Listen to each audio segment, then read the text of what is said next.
Okay, we're now live streaming. Okay. I'll make it 10 o'clock. All right, good morning, everybody, and welcome to the special meeting of the Overview and Scrutiny Committee.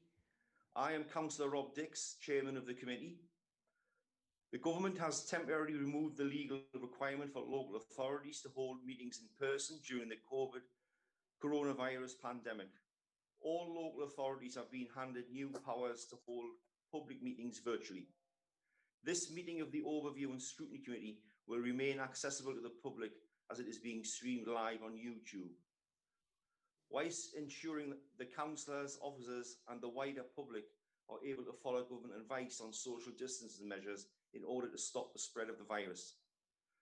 I'd like to ask all officers and elected members to observe our protocol for virtual meetings by asking that you mute your microphone when you are not speaking. Also, if you could put your mobile phones on mute or switch them off, please.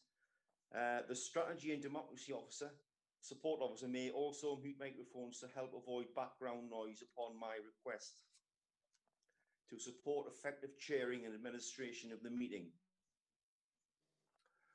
I'd also ask that when members wish to speak, that they identify themselves for the benefit of any members of the public or press who are observing the meeting. I will first ask each member of the forum to confirm their attendance. Councillor Bill Brady? Yeah. Councillor Joe Amor? Yeah. Councillor Joanne Bell? Present. Councillor Alex Donaldson? Yes. Councillor Sandra Duncan? Councillor Ernest Gibson? Councillor Anne Hetherington? Present. Councillor Gladys Hobson? Present. Councillor Geraldine Kilgour? Present. Councillor John McCabe? Present, Chair. Councillor Gibson's asked me to put his apologies in for this meeting. Okay. Councillor Doreen Purvis? Present. Councillor Keith Roberts? Councillor Jim Sewell? And Councillor Judith Taylor? Yeah. Thank you. Okay, we move on to item 1 of the agenda. It's only one item. Oh, there's 3 on the agenda, but there's only one main item. Item 1 is declarations of interest. Can I ask if there is any declarations of interest? Okay. Item 2, the COVID-19 update. Now, you probably would be aware of this, that we had technical problems last week on Tom's Zoom, and he couldn't give his report. So we've brought him back in this week. So I shall now ask Tom Hall, Director of Public Health, to give the committee an update on the COVID-19 pandemic. At the end of the presentation, I will be asking if there's any questions for Tom, and then we can agree the report. Tom, when you're ready. Yeah, thanks, Councillor. And yeah, apologies again for last week. I had technical issues that meant I couldn't get on the meeting. However, you'll be pleased to know I did go and watch you on YouTube afterwards, so I could see what you were all talking about. But thank you for having me back. I thought it'd be helpful if I just put an update in a presentation format, if that's okay, Chair, and I'll talk you through that, and then I'll open up the questions. Really, I'll try and keep the slides relatively brief, and then very happy to take any queries.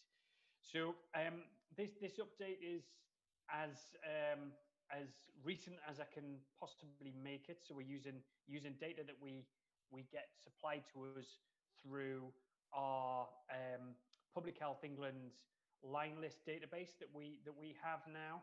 That's been one of the developments that occurred between wave 1 of the pandemic and wave 2 of the pandemic. So we now get at a local level individual data on every single case that is associated with South Tyneside, which is a really good development and has helped us a lot in terms of our wave 2 response. But just to talk you through where we are at this point in time, and apologies, quite a complicated looking graph, but I will take you through it. Essentially, this is the rolling 7-day total of cases as a rate of the size of your population. And it shows on here, we have South Tyneside, which is the blue line here. We have the Northeast, which is the red line, and then the England average, which is the orange line there. It shows you wave 1 of the pandemic, which was during March, April, May time and started to die down in June. And then it also shows wave 2 of the pandemic, which we started to see a surge in cases at the back end of August. Before the bank holiday weekend, we started to see an increase in the number of cases in the borough. Obviously, you'll notice that the rate of cases we were accumulating, so this is how many new cases we get in a 7-day period. Obviously, people go on to usually recover from COVID-19, and in some relatively rare circumstances, given the number of cases we have, unfortunately go on to die. But obviously, in the vast majority of situations, this relates to new cases that then go on to recover. There is a significant difference in terms of the way we were capturing data between wave 1 and wave 2. So although I'm showing you wave 1 and wave 2, they're not directly comparable. You remember during wave 1, certainly in the early stages, there was very limited testing available. We're only testing people who were admitted to hospital. That was later expanded to include health and care staff. And then later on again, it was expanded to include care home residents. And then we started to open up to key workers, and then we started to open up to the general public. So all those developments around testing took place later on in the wave 1 phase. So all those developments have then improved through the summer to the point now where we have widespread community testing available. So this is much more representative of how much COVID there is in communities at this point in time. And in wave 1, the figures we've got are much more of an indication of the tip of the iceberg, I guess. There was probably a lot in communities that we weren't aware of, but data was limited. Testing was limited, so we were only picking them up in particular situations. I put in some of the key milestones for you, though. So we had the original lockdown, the partial reopening that took place on the 10th of May, wider reopening that took place around the 4th of July. And then I'll talk you through the situation that arose kind of at the back end of the summer. During August, we had some of the lowest rates of COVID-19 in the country in South Tyneside, but at the back end of August, we started to see quite a rapid rise in the number of cases that took us through the back end of August and into September. The situation as it is now, because we started to see during kind of mid-September and since a leveling off of the number of cases. So you can see how rapid the increase was here. And obviously, if you were to follow that up, our rates would have been going up here. So you can see from around about mid-September, that's starting to level off. It was still increasing, but at a much slower rate. And then we seem to have topped out, and now we're starting to see a decrease in the number of cases. So in the last 7 days in South Tyneside, we've had 355 cases, which gives us a rate of just over 200 per 100,000. That is a relatively large change from where at our high point, I guess, in the early stages of our additional surge, we ended up having the second highest rate in the country. We're much lower down the national rankings now, and there are a lot of areas that are obviously having to deal with a lot more COVID cases than we are in the borough at this point in time as a rate of their population. Although it's not explicitly on here as a line, the grey area here shows the regional range. So it shows the highest rate in the region and the lowest rate in the region. So this grey outline here that goes up here is actually Newcastle, and we know their particularly large spike in cases, which went over 500 per 100,000 at one point in time, was due to student populations and the return of students to the northeast. So obviously that caused a big surge in cases, and many of the particularly northern university towns have had to deal with a lot more COVID cases than we have during the university return period of time. So as I mentioned, our latest 7-day figures are we had 355 cases in the last 7 days. That compares to 389 cases in the 7 days prior to that. So you can see that we are starting to see that gradual reduction in the number of cases on a week-by-week basis. The week prior to that, we had 437 cases in a week. So we are starting to see that gradual decline in the number of cases in the borough, which is obviously a good thing. Just looking at some of these markers. So we saw the additional northeast restrictions come into place around the 18th of September. I'm not quite sure this line's quite in the right spot. The line should probably be round about here. So we saw the additional restrictions come into place around the 18th of September. Now, there's always going to be a lag between restrictions coming in, behaviours changing, and then how we see that play out in the data. So we obviously didn't wait until the 18th of September to be taking additional action within South Tyneside. We'd already started a comprehensive program of an enhanced contact tracing. We'd started doing spot checks on pubs, restaurants, and other hospitality businesses. We had been doing enhanced communications with the public. We had started to restrict visiting into care homes to avoid COVID-19 going into care homes. We'd started to bring in all those measures at the back end of August. So we started taking our action much earlier than the regional restrictions came into play. So you can start to see how that has influenced the figures in terms of reducing the rate of increase and starting to bring it to more of a plateau. We would expect the additional northeast restrictions to start having an impact roughly about 10 to 14 days, so around 2 weeks after the restrictions were brought in. And you can see 2 weeks afterwards is where we really start to get that flattening off. And now obviously we're starting to see that decrease. The move from the northeast specific restrictions to the northeast being in tier 2 occurred officially on the 14th of October. Those tier 2 restrictions are actually a slight relaxation on the restrictions that we saw brought in on the 18th of September, because that allowed for people to mix under the rule of 6 in open spaces, particularly in people's own private gardens. And up until that point, private gardens had been restricted as part of the northeast restrictions. So tier 2 restrictions are very similar to the previous northeast restrictions, but with a slight relaxation around that mixing in different in people's own back gardens. I'm just going to take through this data in a tiny bit more detail. This is a similar picture in terms of the shape that it creates. However, this relates to individual cases. This is a count of cases. So at our high point, we had over 70 cases a day during wave 2 of the outbreak. Obviously, that was a single day, but you can start to see how those day-by-day numbers have started to come down. They do follow a little bit of a weekday, weekend trend. Less people seem to get tested on a weekend. More people seem to get tested on a weekday. So we do see that kind of peak and trough through when we compare weekdays and weekends. But this broadly follows that similar picture. The difference here is the difference between Pillar 1 and Pillar 2. Pillar 1 testing is NHS and Public Health England laboratories, and Pillar 2 is the community testing we've got in place, where you can get booked on through the government online portal, and you get referred to a mobile testing unit, or you can have an online, a postal pack sent out to you, or indeed you can start going to one of the new local testing sites that are starting to get up and running. I'll come onto those in a minute. But this is just to show you what it looked like on a day-by-day basis. And this just really emphasizes the point I was making before around how wave 1 was only really looking at the tip of the iceberg. These were all Pillar 1 tests.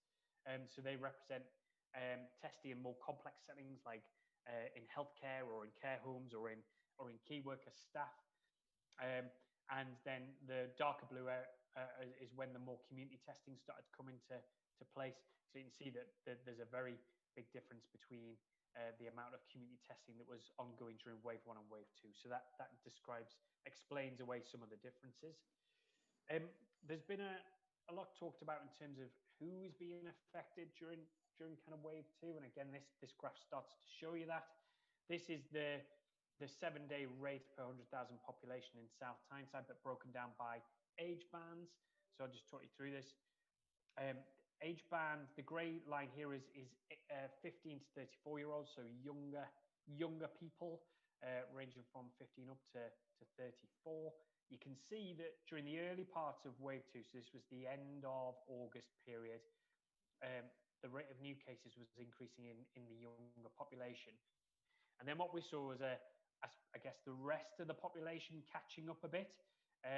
Not so much the younger children, so the 0 to 14, but when you looked at the 35 to 49-year-olds, 50 to 64-year-olds, and the over 65s, they caught up with where the younger population had originally seen their surge. And that's where I personally was getting concerned, because we know that particularly over 65-year-olds are much more likely to be harmfully impacted by COVID-19 in terms of requiring a hospital admission, or indeed, unfortunately, going on to die with COVID-19. So that was where we thought there was a particular risk emerging in our older populations who are more susceptible.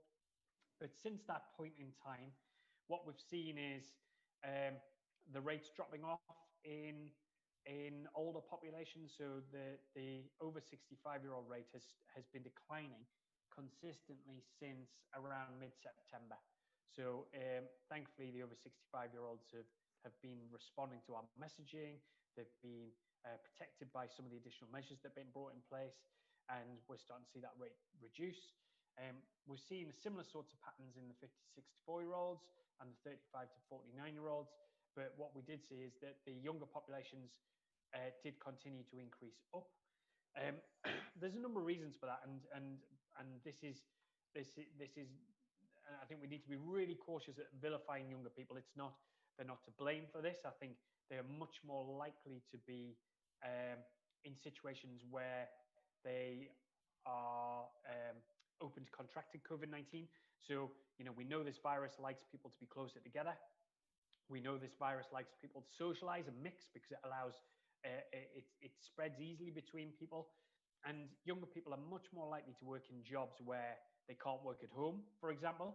So they work in hospitality, retail. They're at the front line. They're having to serve people, interact with people all the time. So they're much more likely to be open to roles such as that.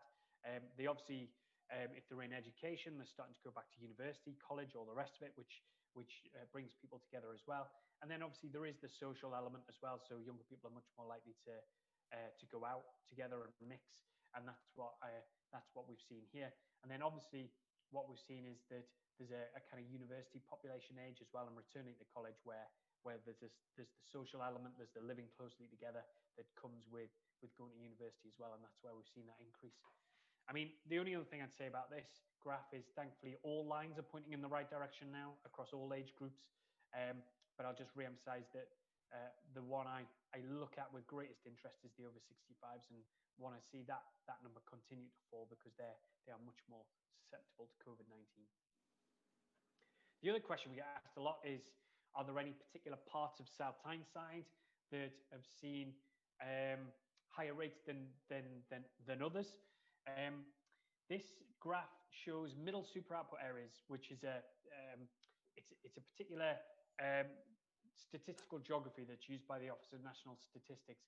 It doesn't quite map onto wards, but it's very similar. So you can see the crude outline of some of the wards we've got in South Tyneside. Just draw the boundary there for you. I'm sure you all know the borough well, but obviously this is the sort of South Tyneside boundary that we're looking at here. And obviously the darker the colour, the higher the rates have been. This is in Sunderland, obviously. So we see the kind of Whitburn, Clevedon area, obviously Bolden, Hebburn, Shields, all having fairly consistent rates, to be honest with you. There are lower rates in some areas than others, but this has broadly been the picture that we've seen throughout the surging cases, that a fairly uniform colouring across South Tyneside. We've not seen any particular hotspot areas, other than at one point in time we had an outbreak in a care home in Chichester, and that highlighted the middle super output area, which contained that particular care home. So obviously they're all residents of that care home. But as soon as that outbreak was resolved and the numbers decreased there, then obviously that disappeared off the map. So it has been a fairly uniform picture throughout the second wave. We've also, I mean, I'll let you read this as I'm talking, but the situation in some areas has been that they've been having to deal with quite a lot of specific outbreaks. We've not seen that same type of picture in South Tyneside. We've seen some clustering in particular workplaces or cases that are associated with some pubs more than others, which have guided us to do additional work with those premises or businesses, help them with their COVID security, help them deal with any particular issues that they're having to manage. We've had to deal with one particular care home outbreak during the second wave of the pandemic. But other than that, we've not seen lots of specific outbreaks. We've been dealing with much more widespread community transmission, which has meant that our strategy has not been to tackle individual outbreaks. It's been to much more kind of communicate with the public, work through enhanced contact tracing, try and establish the types of activities that are causing the virus to spread still in the borough, and work very proactively with our businesses around their COVID security. So it's not like we've been dealing with lots of complex outbreak situations. You may have heard about the charity football match at Burnside. You've probably heard about some of the businesses across the Northeast where they've had big outbreaks in those businesses. We've not necessarily had to deal with those types of situations in South Tyneside. It's been much more about community transmission. Just very quickly to show you how South Tyneside compares at this point in time. Our 7-day rate is shown here as a bar. So I mentioned before, we've got a rate of just over kind of 200 per 100,000. This shows South Tyneside compared to other areas in the Northeast. So during the kind of our initial surge, we had pretty much the highest rate in the Northeast, and indeed in the country at one point in time. We've now dropped to a situation where our rate is lower than places like Sunderland, Stockton-on-Tees, Redcar and Cleveland, Newcastle upon Tyne, Middlesbrough, Hartlepool, and County Durham.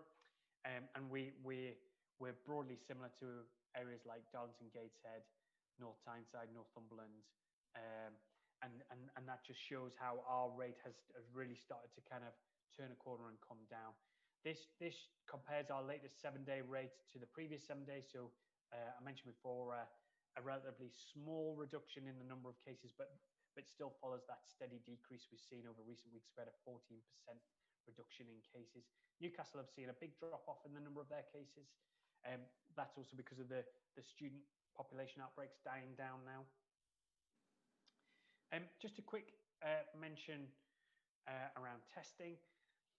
There's quite a lot going on here, so I'll point you towards the bit of interest.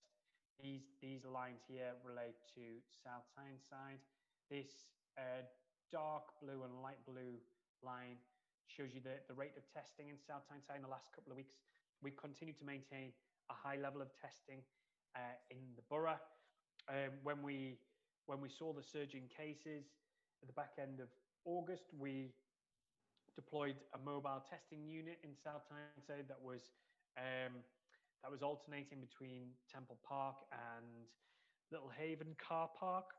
We alternated those sites, but then during September we double ran those sites. So we had both Temple Park and Little Haven up and running during September, and actually they still double running at the moment, just to give us that additional local testing capacity. We've also had approved 3 additional local testing sites now. So we're busy working on the location for 2 of them. One will be in South Shields and the other will be towards the south of the patch, probably around the Bolden type area. But we've also got being mobilised at this point in time at the Old Jarrow Library, another local testing site.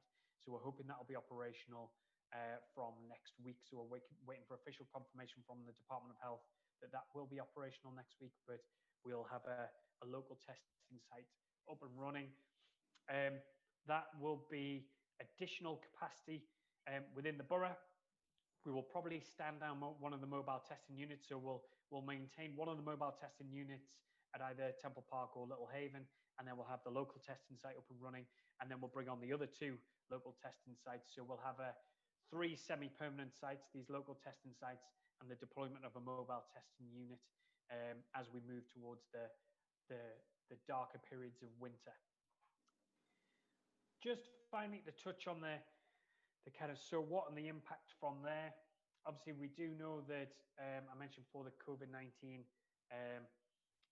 affects older populations in particular more than it does younger populations, and that's where we start to see hospitalizations and unfortunately deaths where COVID's mentioned on the death certificate. We had a very quiet period of time during the summer, so this chart shows you how many deaths we were having in the borough and how many where the COVID-19 was mentioned on the death certificate. So the red bars here are where COVID is mentioned. So during the summer periods, we had no deaths where COVID was mentioned on the death certificate.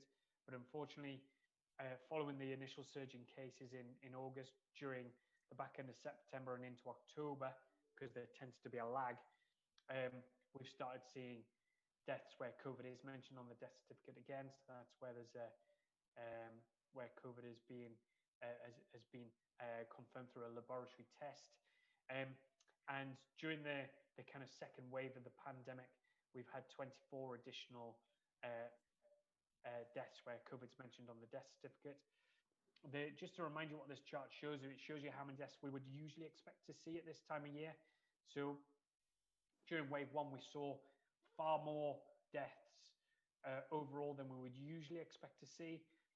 During wave 2, we're seeing that some of the COVID deaths appear to be excess deaths, more than we would usually see. But in the recent week 41, although there was 2 COVID related deaths, we actually saw less deaths than we would usually expect to see. So we're going to continue to monitor this to see how this looks over time. But we've seen this initial jump where we've seen some excess deaths. But with the lag in the data, what I would expect to see now, what I'd hope to see now, is that we would also then see a subsequent reduction in pressure on the hospital, and indeed a reduction in the number of deaths where COVID is mentioned on the certificate. So I'm just going to stop there. I realise that I've given a lot of information over, so I just wanted to give you the latest picture and then open up to questions, really. Okay, thank you for that, Tom.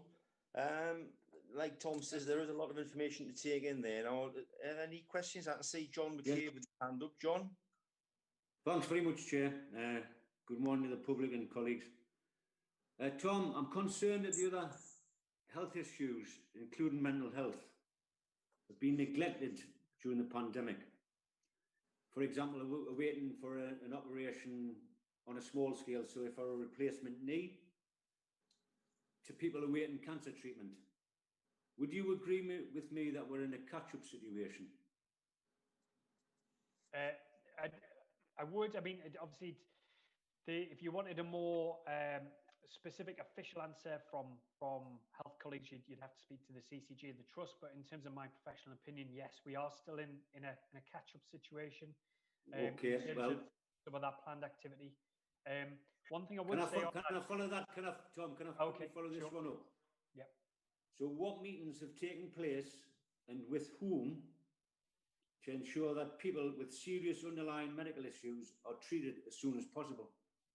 What meetings do you know about that have taken place to counteract what we've agreed on, that we are in a catch-up situation because there are serious problems with a lot of our residents with underlying medical health issues who are not receiving the treatment that they should be entitled to? Yeah, I think I appreciate the question, John. I think that's one specifically for the CCG and the Trust. If I'm honest, I can give you my kind of general answer, which is I know that there are recovery plans that have been agreed by the CCG and the Trust in terms of how they catch up with some of that planned activity that was missed during wave 1 of the pandemic. The difference I'd also say at the moment is that while during wave 1 a lot of that planned activity was postponed, was stopped because the NHS was ready for a difficult pandemic situation. During wave 2, as far as I'm aware, all that planned activity is continuing. So it's not like they've gone into a wave 1 situation where everything's stopped and they're just focusing entirely on COVID. They are still trying to work their way through the usual activity, the planned activity, to make sure that there isn't additional pressure put on those waiting lists and people have to catch up. But if you want a much more specific, I guess, official answer, then I propose you put that to the CCG and the Trust. Chair, I think that's something that we should be asking the Trust and the CCG, because certainly from my perspective in the Heaven area, I've had a number of people who have serious health issues and are not being treated accordingly. So I'll leave it at that. Thanks, Chair. Okay, thanks, John. Anybody else? I'm just scrolling along the... yes, Joe Amor, then Doreen Purvis. Right, thank you, Chair. Thank you, Tom. Tom, it's older people and people with underlying health issues prioritised with having COVID-19 in hospital.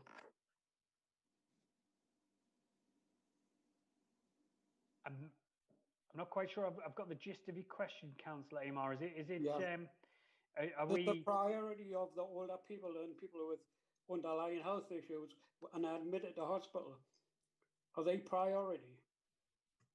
I think the hospital will only admit people who need admission, where they need hospital treatment.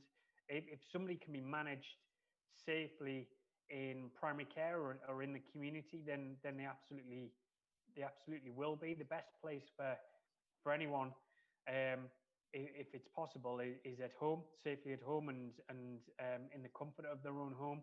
So people will only be admitted to hospital if they absolutely need to be admitted to hospital. So if is it up to the GP to decide who gets admitted to hospital?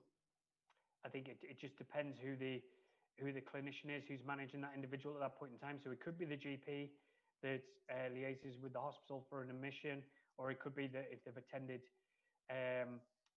through an emergency situation via ambulance or indeed through A&E, then it'll be the treating clinician who decides whether they're admitted or not, or whether they require an admission. So I think it's just dependent on the situation, Councillor. Oh, great. But it's a clinical decision on the basis of that individual needs. Thank you very much. Doreen Purvis? A couple of things, Tom. I've been approached by a parent who's concerned about their child coming into contact with positive cases. It's fine with regard to school because they would be notified if a child had tested positive. The problem is when they return home or go to school on public transport, they're mixing with lots of children from other schools, and they could be in contact with the child that, unbeknownst to them, has going to be testing positive. So how does the track and trace work in that particular situation? The other point I would like to make, and maybe it's a question for the Trust, there's a lot of young women who are pregnant who are not able to take their partners with them to appointments to when they're actually having the children. Their mental health is suffering greatly because of this. Is there any support planned or to be put in place to, alleviate that particular problem? Thanks. Thanks, Councillor. In terms of public transport, it's very difficult, but I know that Nexus have worked really hard to try and ensure that transport arrangements are COVID secure as far as they can be. If a child tests positive for COVID-19, then they still go through the test and trace process. So that'll not only identify people who they've been in contact with in a school setting, but also beyond that as well. So outside of school or on public transport or what have you. There is always a limitation in that, which is, you can only contact people you know about, which is where the Test and Trace app comes into it as well, because that's to help identify close contacts in individuals where you might not know them. So it's done through a technology rather than knowing that I've been in close contact with another individual, because that relies on you knowing everyone around you. But in the main, I think it's the key message to get across is the 2 meter distance is something that we should all be trying to do, whether you're a child or an older adult. We should all be aiming to maintain it. And I know in situations where I've had to use public transport, I've just wanted to make sure that I'm at least 2 meters away from people and that I've got my face covering on. And young people are also being encouraged to wear face coverings on public transport as well, if they're in the appropriate age category. So I think it's just important that we keep doing those simple things, which in turn will vastly reduce the risk of transmission. In terms of visiting, again, I can't comment specifically on the hospital's visiting policy for appointments, but I did think that pregnancy and antenatal appointments were exempt, and people could bring a partner to those. But I could be wrong, councillor, but I can certainly check that one out for you. Thank you. But I thought certain situations were exempt from visiting restrictions and attending with another person. I think Tom, there's a couple of interesting points there that Councillor Purvis has brought up regarding visiting. If you could find out from the trust which departments are allowing visits, i.e. maternity and things like that, and if you could find out that information and report back to the members, it would be appreciated, so we know which ones you can go to and which ones you can't go to. I know some of them you can't, and I would rather not take someone with me. That's my personal opinion. To lower the risk to the patients that are in there. Anyway, Anne Hetherington. Thanks, Chair, and thanks, Tom, for that. It's excellent, detailed presentation. Can I also say a personal thank you to you and your team, because you've been fantastic in responding to any queries that I've fielded through to the team from contacts with my residents. So I do appreciate that, because I know it's been an extremely difficult time where you've been very busy, but it has been greatly appreciated. Thank you. I just have two quick questions, if I may. The first one is regarding the test centre at Jarrow. I understand that is a permanent test centre, which I think is great for South Tyneside, that we are going to have that ongoing. And I just wondered about whether once the Lighthouse lab is set up at Gateshead, whether our tests done locally in South Tyneside will automatically be directed there, because it is a local laboratory, rather than them being diverted all over the country, maybe then causing some delays with how our tests are processed and the results gone through to our residents. So that was my first question. The second one is regarding something that I think is as equally important as going into whatever tier of lockdown we're in, is what will happen with an exit strategy. Because I think what we've seen so far is that we shut down and then we open everything up, which then causes us problems again, and we end up shutting down, opening up, shutting down, opening up. So I think it's really important that that is considered, and if local authorities are being given any support from government about how we then plan and put in place an exit strategy from all of these restrictions. Thank you. Thanks, Chair.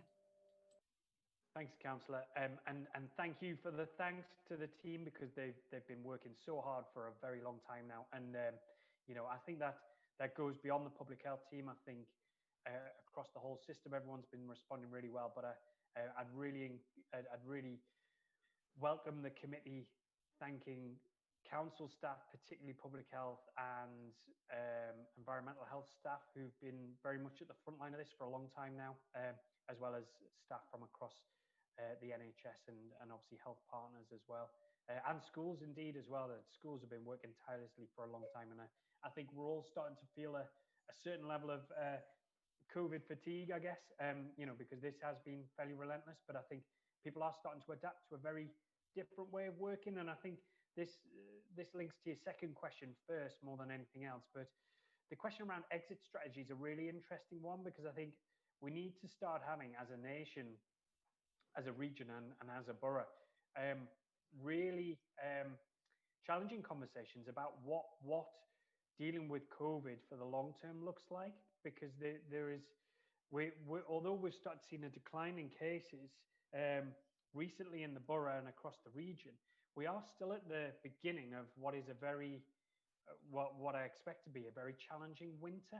We're not in the darkest depths of winter yet. We haven't got snow on the ground or frost on the ground, and we know how that changes how the system works, and it also changes people's health and well-being.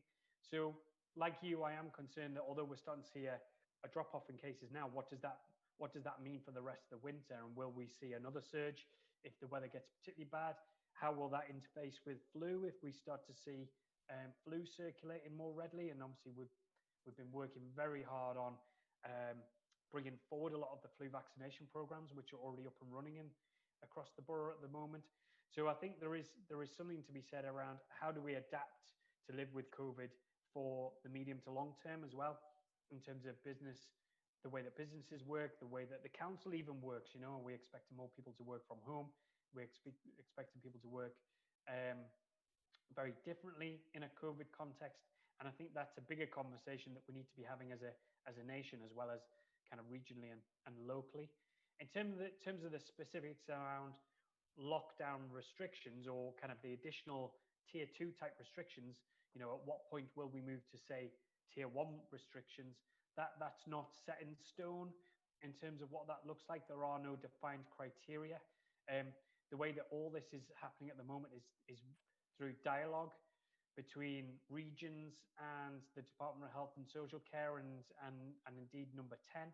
So it's not based around specific criteria at this point in time. It's much more a sense of what is community transmission like, what is the current situation within the local hospital, what is the rate within more vulnerable populations, particularly the over 60s, the over 65s. They're all the kind of key indicators that are looked at on a pretty much a live basis, but particularly on a week by week cycle. So that gives an indication as to whether we're going to move down the tiers of restrictions. It also gives an indication whether we might indeed move up, which, touch wood, hopefully will not be. If the people of the Northeast keep doing the simple things and doing them well, like we've seen them do, then hopefully we won't see that surge in cases again. And just on your first question again around the local Lighthouse Lab in Gateshead and whether tests will be directed there, I can't hand on heart say that is what the process will be. However, it does make sense that tests that are happening in a local area are directed to local laboratories. But I think that'll be, obviously, that's one for the Lighthouse Lab to work through in conjunction with the Department of Health and Social Care and the whole national testing process. So I can't specifically say, Councillor, but I imagine they would be directed to local sites. I think they'll probably do it based on who's got capacity. But we do know that the Lighthouse Lab will bring a lot of capacity to the Northeast, which is good. Thank you. Thanks, Tom. Thanks, Chair. Anybody else? There's Councillor Joanne Bell's had her hand up for a while, Chair. Yeah, I'm just scrolling back along, Joanne. That's fine. Yeah, I can see Councillor Joanne Bell and Geraldine Kilgour. So, Joanne? Yeah, thank you, Chair. Tom, just a couple of things. Going through your slides about the clusters of outbreaks that we had, we all know that we have year groups in our schools, both primary and secondary, that have been furloughed and self-isolating for the 14 days because of it. What are we doing to monitor the situation that is happening in the schools? Because it seems to be that is increasing, but the figures don't seem to show that. And secondly, I am concerned when you mentioned about the flu vaccines, and I hope that we're all on board with that. However, we know the flu vaccines are ordered the winter before. And we do know that after this outbreak, the over 50s were put into the equation, which I think is going to make it very difficult for the amount of vaccines that are available. Are we involved with the NHS and the Trust along those lines as to if we have any influence along the vaccination programs for the ages that may not be able to access them? I'll take your second question first again. We do have a local flu board that is chaired by the CCG, but it's a system board. We Public Health chaired it last year. The CCG have taken on the reins this year, but there's a very comprehensive programme in place, and that again could be another session if councillors were interested. I could do a bit of an update on where we are with the flu programme. But they've been going really good guns so far already in terms of getting people invited in, getting getting the immunisations underway, and they've worked very well with NHS supply colleagues to make sure that we've got that supply chain in place. And helpfully Neil O'Brien, who is the accountable officer for South Tyneside CCG, is also the regional ICS lead around flu as well. So we have been pushing at a regional level to make sure that we've got the supplies that are required to make sure that we've got a comprehensive flu program this year. So if it'd be helpful for a further update around flu, I'd happily bring one in, but I'll leave that to the committee to decide. And just your first point around, first question around sending home bubbles within schools or year groups within schools. Yes, there has been a lot of that type of activity, but remember that's also preventative activity. So it may only be one case that then triggers a whole bubble to go home or a whole year group to go home. So we don't necessarily class those as outbreaks or situations. That's just par for the course at the moment, I'm afraid. But we know, I think it's roughly over half the schools now I've had to send, at some point in time during wave 2, I've had to send home a year group or a bubble. But the schools are becoming very adept at it. They work really closely with Beverly Scanlon's team and my team on that. So we've got a really slick process in place now where the schools are notifying us. We're going through the risk assessments with them. We're helping them send bubbles or year groups home and communicate to the parents accordingly, and then obviously get them back up and running again when they come back to school. So we've got a very slick process in place for that. And we've got, I think it's still twice weekly teleconferences in place with the head teachers as well, just so that we're all touching base and making sure that we're all singing from the same hymn sheet in terms of how we're handling these kind of situations. So yes, it remains a situation that's ongoing. Year groups are going home, bubbles are going home, but it's kind of business as usual now, I'm afraid, and the schools are getting very good at it. Yeah. Thanks very much, Tom. Thank you. Councillor Geraldine Kilgour. Thanks, Chair. Thanks, Tom. I'd like to reiterate Councillor Hetherington's thanks. We've been hugely supported throughout our school and community network by your team, and that of environmental health have been amazing to be proactive but also reactive to the very short notice government directives that are being put in place. My question is around the Jarrow site. Obviously, we'd all rather we didn't need one, but we do, and I'm glad we're getting 3 across the borough. Could you tell us, we've had a couple of residents query as to how that will work, given its siting in the centre of Jarrow, kind of just off Morrison's car park. What will be the process, please, given that you know that it's coming on stream very soon, please? Yeah, thanks, Geraldine. And again, we can make sure that information is, we've got a communications plan in place around mobilising it, the actual local testing site. So we'll make sure it's communicated broadly out to the public, but we'll also make sure that comes through to members first and foremost, so they can be advising local communities. But it still uses the NHS, the government's booking portal, so people are able to book those tests through the booking portal. They are meant to be managed on an appointment basis. However, you can walk into the site with that appointment. That's one of the big developments there, is it's not reliant on people having their own vehicle, which the mobile testing units, although not exclusively for people in vehicles, were largely targeted towards people who had access to a car. You will be able to walk into these, but you should be making an appointment beforehand. We are seeing whether there is any ability to take any walk-ins. So we're working with the DHSC to see if there's any workarounds with that. But to help manage the tests that are available and the number of tests they have on site for the day, they are using the booking system. And I know there were some glitches with the booking system. I think around about the beginning of September, it was a national issue and people were being sent for tests at Gretna and Carlisle and all the rest of it. As far as I understand, that has died down now and people are getting access to tests locally very readily and the results are coming through very quickly. So I think that glitch has been worked through. But if you do have any residents that are struggling with testing arrangements, then you know how to contact me and my team, then please do that. And we're able to escalate those concerns as well.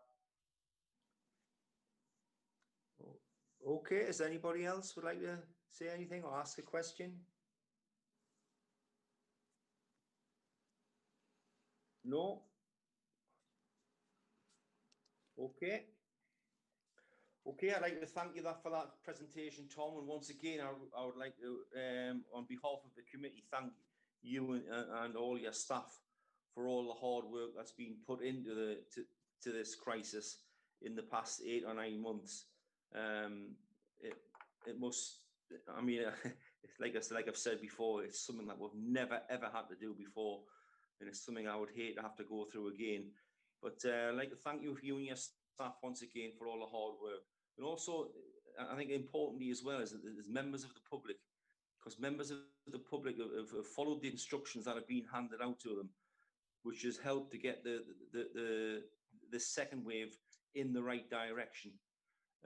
So I'd like to also thank the members of the public for that as well. Okay, can I thank the officers for the presentation, and can the committee agree to note the report? Can you all unmute? Agreed, Chair. Agreed. Agreed. Great. Okay, thank you for that. Item 3, Chairman's urgent items. I don't have any. So this concludes the business for today, and the live streaming will now cease. Can I thank any members of the public who have been watching today? Thank you.